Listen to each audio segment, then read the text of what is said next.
because Iago says to him, "How is it, General? Have you not hurt your head?" Now, obviously, there's, as always with Iago, there's a double meaning to this. On the one hand, he's asking him if he hurt his head when he fell, but it's also a cruel reminder that he is a cuckold. Remember that the cuckold, the image of the cuckold is the horned man, and the suggestion is that the horns are coming from his head and causing him pain. And so Othello responds, "Dost thou mock me?" And again, it's missing here at the top. Sorry, he says, "I mock you, no, by heaven. Would you bear your fortune like a man?" Now, this is the first of a few suggestions or a few examples of the same technique in this scene where he questions Othello's manhood in order to encourage him to act as he requires. And Othello responds, "A horned man's a monster and a beast."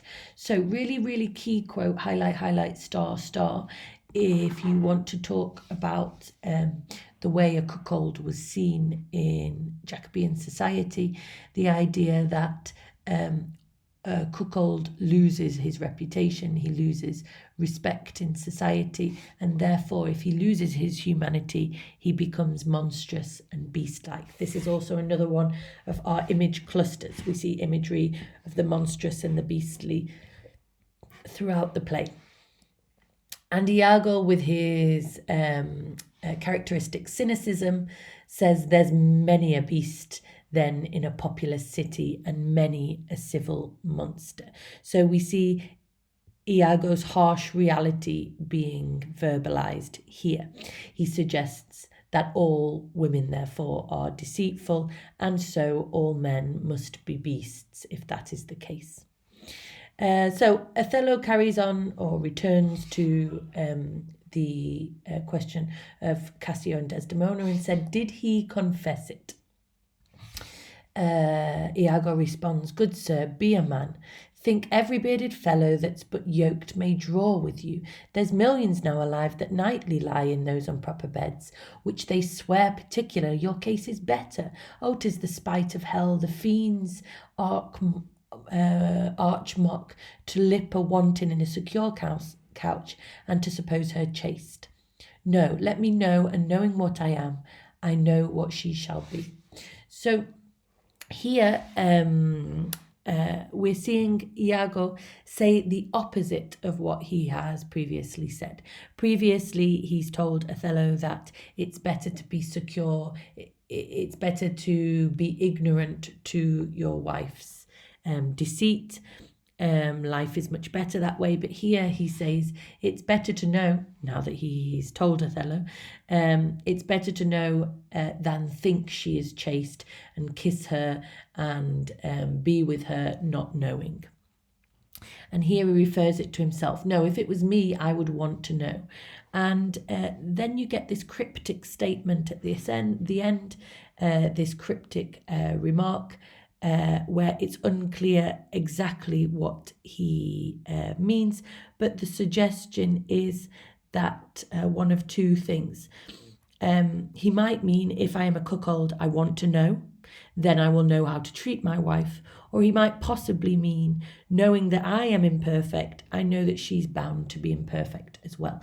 But the cryptic nature of his remark is another one of his powerful techniques. So Othello responds, "Oh, thou art wise, 'tis certain."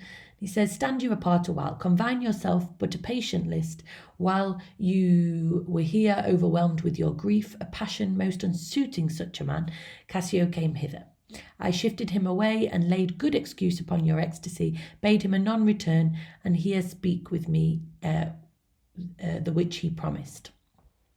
Do but encave yourself and mark the fleers, the gibes, the notable scorns that dwell in every region of his face, for I will make him tell the tale anew, where, how oft, how long ago, and when he hath, and is again to cope your wife, I say but mark his gesture, marry patience, or I shall say to you all in spleen and nothing of a man." So again, We get two mentions of Othello's waning manhood, if you like. First of all, he says that when you are overwhelmed with grief, talking about his trance, which is a passion most unsuiting such a man. This idea that any show of strong emotion is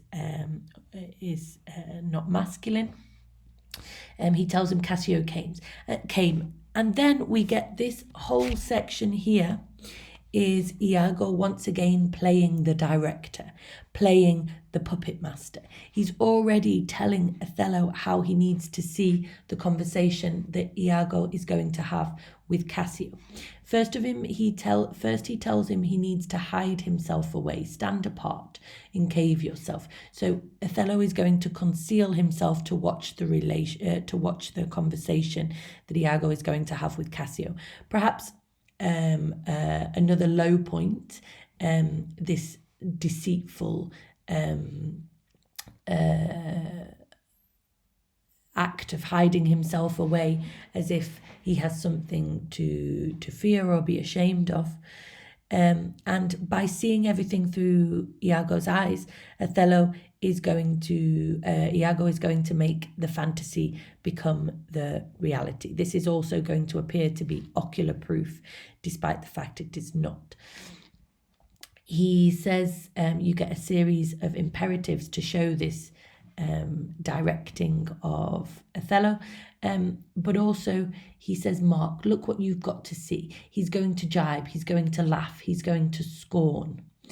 And he says that Iago says that he's going to make Cassio tell him where they've deceived Othello, how they've deceived Othello, how often, and how long ago. So you get these crude monosyllables which are highlighting the repetitive nature of the deceit. And again questioning his manhood. So Othello says, dost thou hear, Iago? I will be found most cunning in my patience, and dost thou hear, most bloody. So already still at this point we can see that Othello is overcome with emotion. Cassio says, that's not amiss, but yet keep time in all.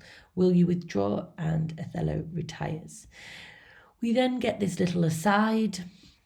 Always, if you're talking about Iago, always mention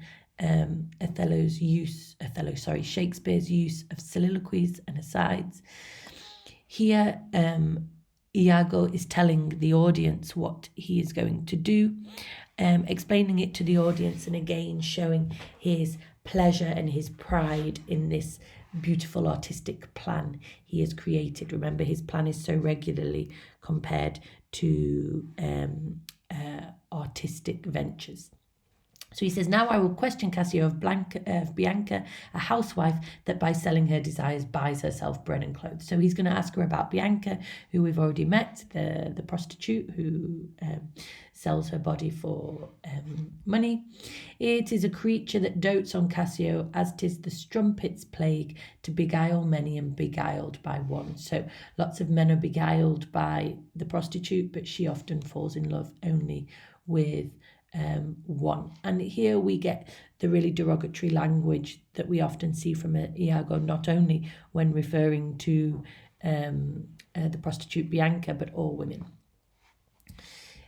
He, when he hears of this, cannot refrain from the excess of laughter. Here he comes. So he knows that Cassio is going to respond to the conversation about Bianca with laughter, and in doing so, he's going to seal his own fate, because Iago has already directed Othello to see it, to believe that he's talking about Desdemona. And his lack of shame is going to make the apparent betrayal even worse.